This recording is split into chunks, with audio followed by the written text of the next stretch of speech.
king vultures, which lack this unique ability, will follow the turkey vulture's lead. But it will be the job of the bigger vultures to tear open the cup to do the job. Alright, one last little time, then as he makes his way back to his trainer. Come on, up you go, our turkey vulture.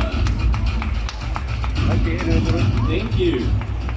Alright, you have seen the bird, you keep. Now everyone, please remain seated and be as quiet as possible because you are about to experience our unique ability of silent life.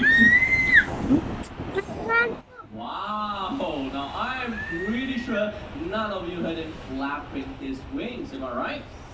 Well, this is because owls have very soft edges at the tip of their feathers.